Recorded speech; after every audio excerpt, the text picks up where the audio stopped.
Bharatiya Janata party का रथ जो है इन चुनावों में फंस नहीं गया बल्कि धंस गया है। और जब वो ये कह रहे हैं तब हकीकत यह है कि अखिलेश की गुहार दिखाई दे रही है और 21% को अब एतबार नहीं ऐसा लग रहा है। 5 साल पहले यूपी के नतीजे आए तो अखिलेश यादव ने मायावती और दलित वोटरों को जमकर कोसा था। इसके बाद अखिलेश की सियासत मुस्लिम वोट बैंक के आसपास घूमती रही।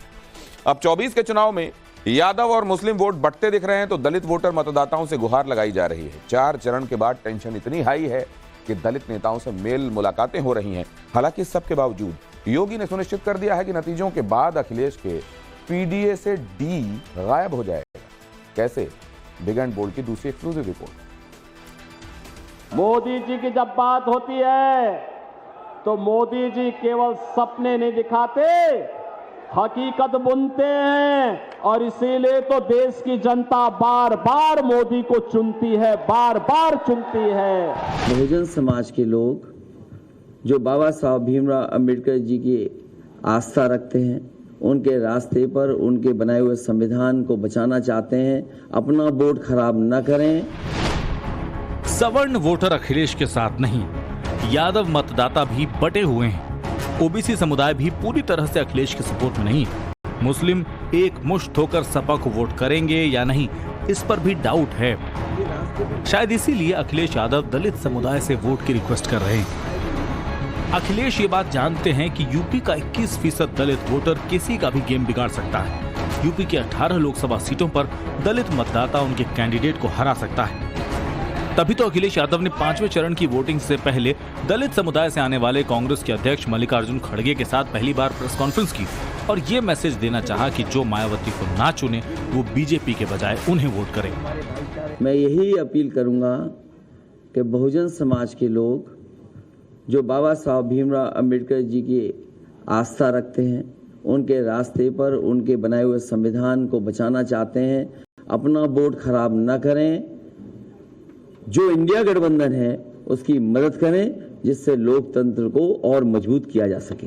ये वीकर सेक्शंस, दलित, आदिवासी, पिछड़े और इन लोगों के जो हकूक है, रिजर्वेशन है, उस रिजर्वेशन की भी हिफाजत करने का हमारा फर्ज है, क्योंकि संविधान बचा तो ये सारे चीजें बच जाते हैं। मुस्लिम वोट बैंक की खातिर रामलला से दूरी रखने वाले अखिलेश अपने पीडीए में डी का मतलब बार बार दलित बताते हैं। वो संविधान की दुहाई देकर एससी मतदाताओं से अपील करते हैं, लेकिन ये डर उन्हें अंदर ही अंदर सता रहा है कि दलित इस बार भी उनका गेम ना बिगाड़ दें। क्योंकि यूपी में 30 से 35% दलित मतदाताओं वाली 7 सीटें हैं। मोहनलालगंज, मिश्रिक, कौशाम्बी, धौरहरा, हरदोई, उन्नाव और रायबरेली। इनमें रायबरेली को छोड़ दिया जाए तो बाकी सभी सीटों पर बीजेपी 2014 और फिर 2019 में जीत चुकी है। इसी तरह 25-30% दलित मतदाताओं वाली 9 लोकसभा सीटें, जिन पर 2019 के नतीजे और फिर उपचुनाव के हिसाब से सभी सीटों पर फिलहाल एनडीए का कब्जा है। जालौन, सीतापुर, इटावा, अमेठी, मिर्जापुर, लालगंज, बाराबंकी, आजमगढ़ और लखीमपुर खीरी। 22 से 25% दलित वोटों वाली झांसी और हमीरपुर भी बीजेपी के ही खाते में। यानी 18 में से 17 सीटें फिलहाल बीजेपी और उनकी सहयोगी पार्टियों के पास है और अगले 3 चरणों में यूपी की इन्हीं सीटों पर मतदान होना है। इसीलिए अखिलेश 79 सीटें जीतने का शिगुफा छेड़ते हैं। मैंने कई बार कहा, फिर कहता हूं प्रेस के सामने, इंडिया गठबंधन उत्तर प्रदेश में 79 सीटें जीत रहा है और क्यूटो में लड़ाई में है। 4 चरणों तक तुष्टीकरण की पॉलिटिक्स में बिजी रहने वाले अखिलेश को दलित वोटों की चिंता तब हुई जब प्रधानमंत्री नरेंद्र मोदी ने दलित समुदाय के संजय सोनकर को अपना प्रस्तावक बनाया। अखिलेश को दलित वोटर्स की याद तब आई जब यूपी के मुख्यमंत्री योगी आदित्यनाथ ने एक ही दिन में दलित बहुल सीट हमीरपुर, जालौन और झांसी को तय कर दिया। अखिलेश को लगा अगर वो दुरुस्त नहीं हुए तो 11.7% जाटव, 3.5% पासी, 3.25% के करीब वाल्मीक, 1.2% गोंड धानुक और खटीक 1.2% और 1.6% अन्य वोटर्स कहीं उन्हें इस बार भी आईना ना दिखा दें। क्योंकि पिछले 2 चुनाव का नतीजा कहता है बीजेपी और एससी वोटर्स में जितनी करीबी आई वो फ्यूचर में अखिलेश यादव के सियासी करियर पर फुल स्टॉप लगा सकती है। 2014 के लोकसभा चुनाव में समाजवादी पार्टी को जाटव वर्ग का 4% वोट मिला, जबकि 11% नॉन जाटव दलित वोट मिले। समाजवादी पार्टी के मौजूदा सहयोगी कांग्रेस को 2014 में 2% जाटव समुदाय ने ही वोट किया और अन्य दलित सिर्फ 4%।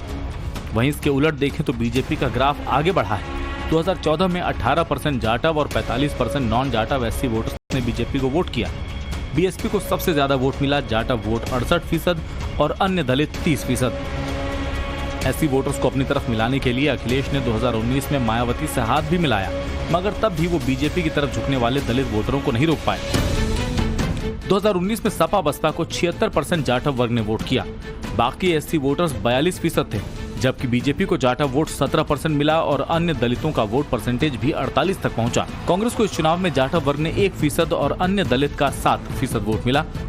इस बार ना तो अखिलेश के साथ मायावती हैं और जिस तरह की चुनावी लड़ाई बीएसपी लड़ रही है, उससे यही कयास लगाए जा रहे हैं कि 21% वोटों की लड़ाई में बीजेपी बाजी मार सकती है।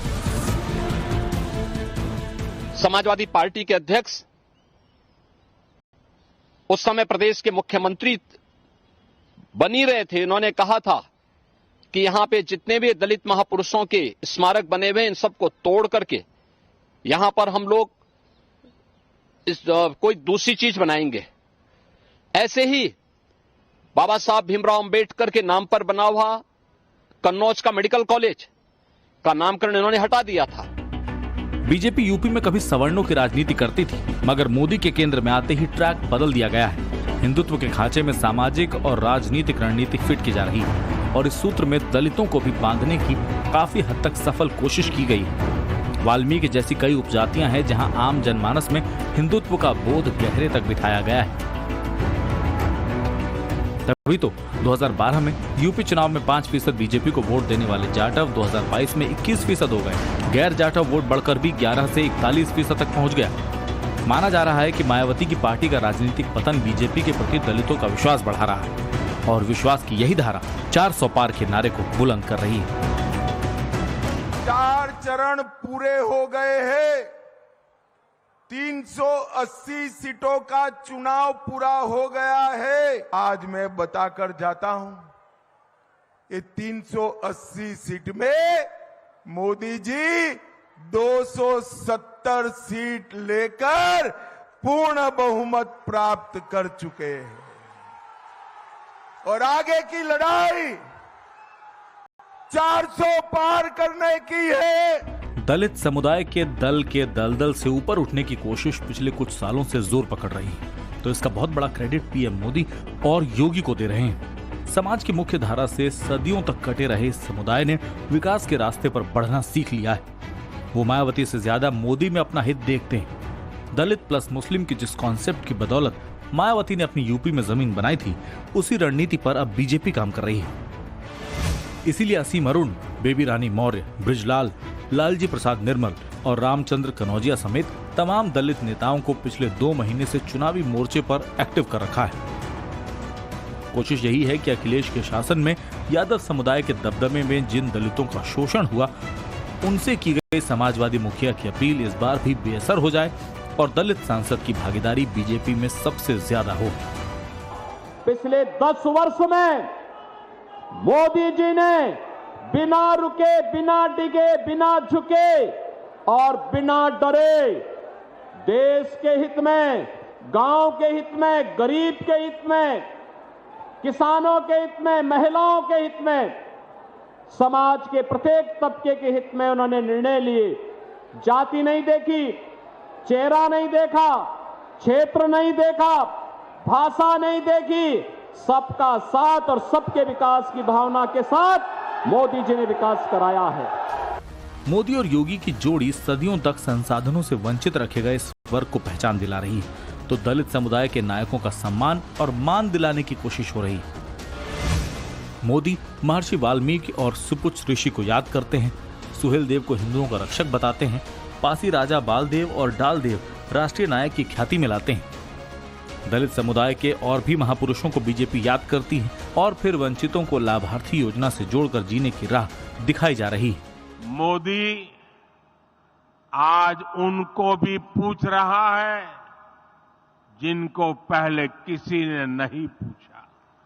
पीएम स्वनिधि योजना का जो प्रभाव हुआ है वो दिखाता है कि जब गरीब को संबल मिलता है तो वो कुछ भी कर सकता है। 75% लाभार्थी दलित, पिछड़े और आदिवासी भाई बहन हैं। इसमें भी लगभग आधी लाभार्थी हमारी बहनें हैं। बीजेपी को यकीन है कि यूपी में इस बार वोट जात पात पर नहीं बल्कि विकास के नाम पर पड़ेगा। हिंदुत्व की लहर तुष्टीकरण को हवा में उड़ा देगी और इसमें सपोर्ट दलित समुदाय का भी रहेगा।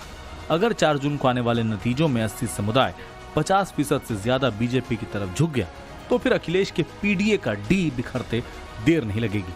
Bureau report, times now, Navbharat.